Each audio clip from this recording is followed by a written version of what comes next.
Welcome back to my channel, Star Booze. Redd Foxx at last speaks the truth regarding Kulp. Nancy John Elroy Sanford was born Redd Foxx on Christmas Day, 1922, in St. Louis, Missouri. Grew up in Chicago's South Side.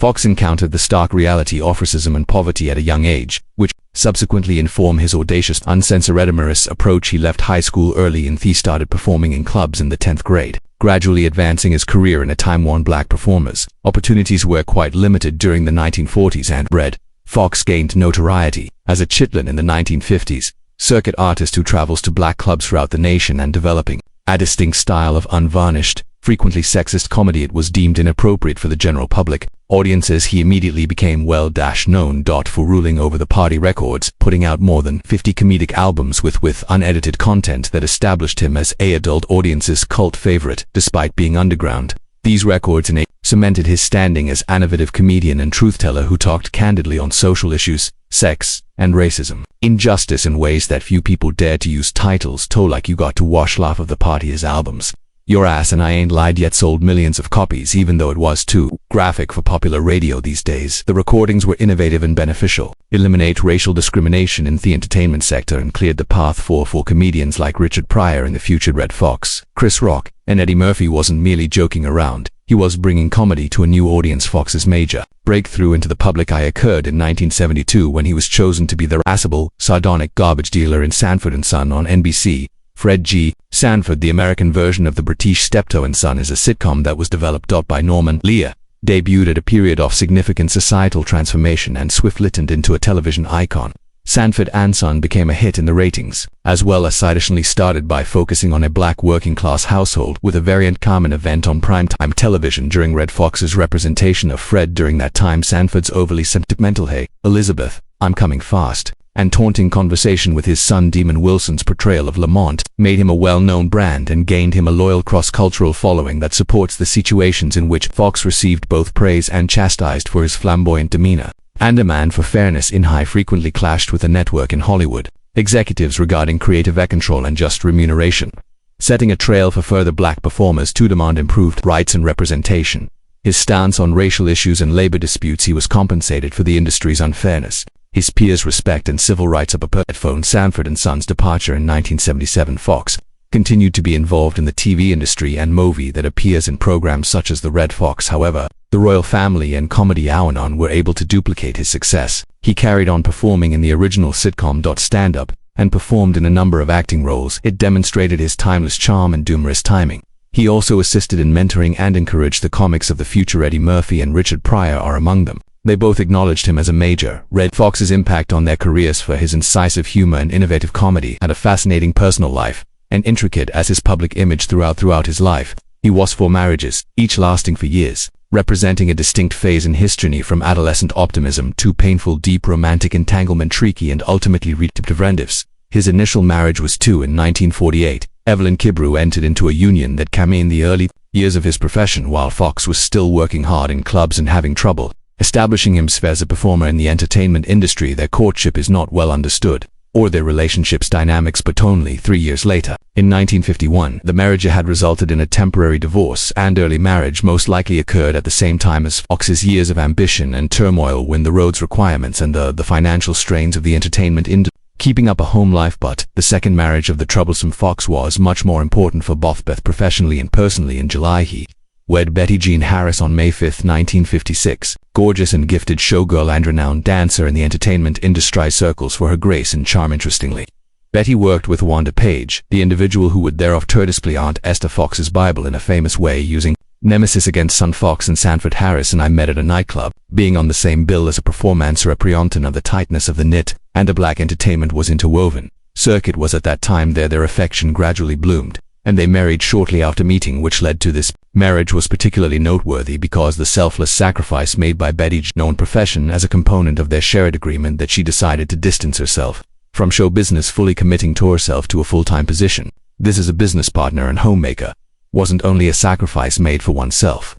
It was Betty entered into a strategic collaboration on in charge of overseeing Redd Foxx Enterprises. A large portion of his business empire includes managing record shops that Foxx owned a company in Los Angeles, business that increased his revenue and maintained his reputation outside of also adopted a parental role on television. Function for Fox's family upon his adoption. Drasa, her daughter from a previous draw, took on the final name in the partnership. Foxon was frequently seen as, for a while, his own daughter. Regretfully, after almost 20 years, this alliance started to disintegrate under the weight of Fox's unfaithfulness. Their relationship soured in 1974, resulting in a bitter and very stout filed for a well-publicized separation. Divorced that year in May, citing compatibility, ambiguous phrase that concealed the emotionality and risked beneath the surface of the law. Feelings showed a more profound degree of tension and mistrust caused Fox to acquire an order of restraint to stop Harris from taking away or hiding any item from their home in Las Vegas. The dispute over assets increased to the point that Harris was mandated to repay $110,000 that were purportedly removed from their shared bank accounts, and the psychological wounds were evident to the extent that Fox even missed the 1975 wedding of Drasa, a gesture that implied unresolved animosity or unresolved anguish that is not deterred by preview shirtbreak. Fox decided to be married at this time with Joy Uni Chung for the third time, whom he married at a ceremony on December 31, 1976. Extravagant ceremony held at the Thunderbird Hotel Joy in Las Vegas. Was about 20 years Fox's junior and initially originating from South Korea. She had reached in the United States not too long ago and was serving as a server for cocktails at the when she and Fox first met. The Hilton in Las Vegas. The connection progressed quickly, resulting in a well-publicized New Year's Eve wedding. But in spite of the glitzy environment and joyous occasion, there was a lot of conflict in marriage. In October of 1979, to avoid being outdone, Fox filed for divorce. In a countersuit, Joy claimed a grave accusation that suggested significant conflict behind closed doors. In a Jet magazine interview during Fox, the disintegration of this marriage sounded dejected. "I've had 3 marriages, and I'm out," he said, indicating a wish to give up marriage completely. He added, stated that the funds he was using in settlements for divorce would have been more effectively allocated to youngsters becoming theft. That, according to him, it ought tough kids and not some man who's probably mentioning the payment of alimony to former wives possibly remarried in 1981. The divorce was formalized and it came at a high financial expense. Fox agreed to a settlement of $300,000. With Another strike to his progressively unstable financial situation in spite of his promise to never. Fox's heart had one more desire to get married again. Left chapter, he wed a woman named Kaho Cho in July 1991, from Seoul, South Korea, signifying his the pair's fourth and last marriage. Meet in Las Vegas at Balls Hotel and Casino. Co worked in Vegas, which was different from his past partnerships that frequently started under the spotlight and concluded in front of the public's examination. This partnership was founded on reciprocal loyalty and support, particularly during Fox went through one of the worst periods in his life. His conflicts with the IRS when they left CHO, who was on the verge of bankruptcy, stuck by his side throughout, offering both emotional providing assistance with logistics during an interview. Jet Fox gave an explanation for his decision, unexpected choice to remarry in spite of his earlier setbacks. "She get a nickel from me, and hopefully she'll come see me, and I'll pay her $1.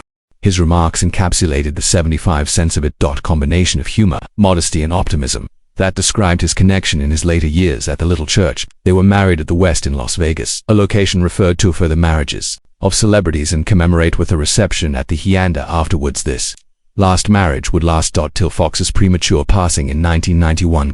CHO becoming the woman who would stand by his side in his last days. In an unexpected event that shocked followers and insiders in the industry agreed that Redd Foxx is for his incisive humor and unadulterated cur. At last talked about his length connection to the actress Nancy Kulp is most recognized for her work as Hathaway Miss Jane.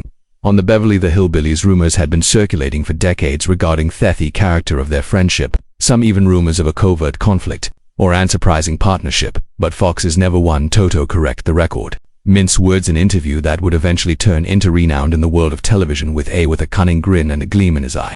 He showed that behind their enormous many public identities, such as the bold comedian who pushes boundaries, from hers as the prim and Sanford and Son appropriate and knowledgeable personality on one of the most popular sitcoms in America, regard for one another had been formed in their very first days of affection. Fox described his initial encounter with Nancy not on a sound in the late 1950s corporate carpet or stage, but in a calm characters visit this Hollywood eatery, vaudeville performers and struggling comedians. In his opinion, it was during after a show, one of those late-night hangouts, that they made an implausible additions regarding the ridiculousness of demonstrate business and the inflexible boxes that industry attempted to include them. He was attracted to Culp's sardonic humor and she reciprocated by appreciating his audacity and his reluctance to follow expectations of others.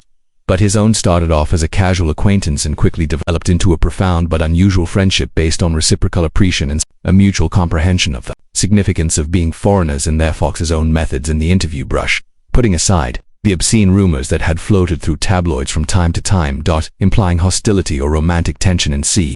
No, we were never romantically involved. He laughed and replied, involved. She was far too sophisticated for a prick like myself, however. She was frank and humorous in a way that most people never witnessed, he explained. Kulp is a bright, multifaceted individual who could participate in any discussion, political, philosophical, or humorous. Foxx acknowledged that he frequently looked for her suggestions for negotiating the Kalonjian, particularly in the realm of network television, as he fought against censors, and she would explain, two studio executives, Redd just speak the truth, but do so and I've always remembered it. Additionally, Foxx disclosed that Kulp had risen for him in the background when others were reluctant to support a performer. Renowned for his contentious routines at a very stressful time in the 1970s, when a network executive wondered if Son and Sanford would be too dangerous for general audiences. Kulp is said to have written a silent but strong letter addressed to an official at NBC lauding Foxx's intelligence and stating that voices like his were required on television. Foxx moved visibly to stir things up as she never told. He recalled this, I didn't know for years that she had done it to me. Later on, she was the type of person that just elegance, without any fuss or attention. The most heartwarming aspect of Foxx's disclosure was his acknowledgement that he had of the Fred Sanford model personality after those in his life those who didn't fit had taken him by surprise. The mold that Nancy Kulp left a mark claimed to be one of them. She was similar to a woman from the South with a brighter mind than it was irrelevant that she had a switchblade, played a stiff off-camera on television. At a jazz club. I was looser than you by telling Nancy Kulp Redd Foxx's actual situation is notingly dispelled the legend about their connection, but additionally depicted homage of two stars that appear to be at odds, bonded by honesty, mutual aid, and a passion for the art. It served as a reminder that the entertainment industry is frequently propelled by sometimes ego and image gave way for true, long-lasting friendships that disregarded predictions, and in that uncommon and honest moment, Foxx displayed a soft, contemplative side, one that recognized those who had provided assistance. Him along the journey, even when they were not the center of attention.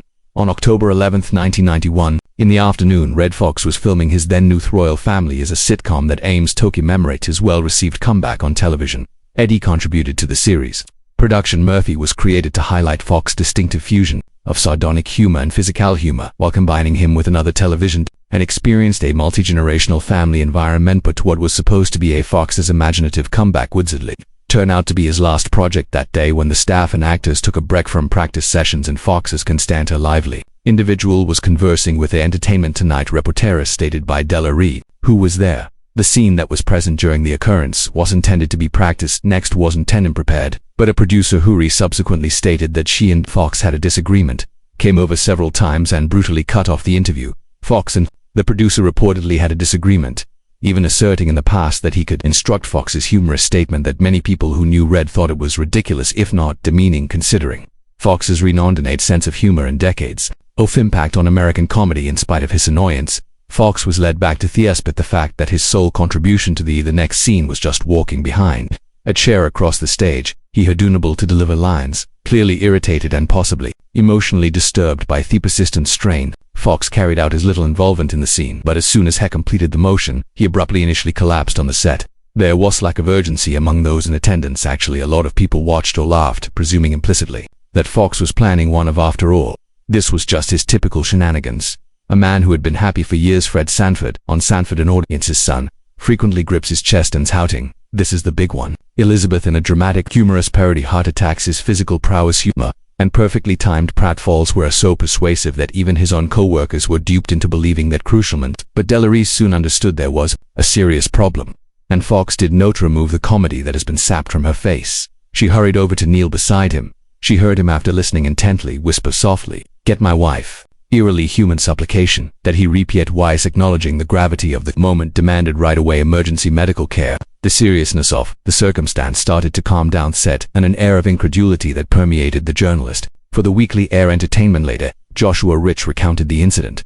The irony was frightening. It was unfinished, so ironic that, for a split second, co-stars thought Foxx, whose 1970s television characters frequently feigned heart attacks, joking when he collapsed after grabbing a chair to the ground, where the line caught the heartbreaking loss of a man whose for so long, the focus of comedic genius has been around acting as though they have a heart attack, just to have a genuine one. On the set, paramedics hurried Foxx to the Queen of Presbyterian Medical Center in Angels, Hollywood place where medical professionals battled to rescue he was momentarily brought back to life, but his soliquous situation remained dire in spite of the Redd Foxx's medical staff's finest efforts. Was declared dead after 4.5 hours. Afterward, a catastrophe that decimated the entertainment industry and astonished fans. He was 68 years old when he traveled the world. Passage signified more than just the conclusion of amazing existence, yet the silence of one of the most inventive comedies. And Foxx had lived his entire listening to uncensored voices, breaking down racial, social and humorous with unvarnished honesty and courage. His passing was greatly lamented by colleagues. Perfers, especially Eddie Murphy, who had worked with and admired Foxx. Murphy had regarded him as more than just a mentor, but also among the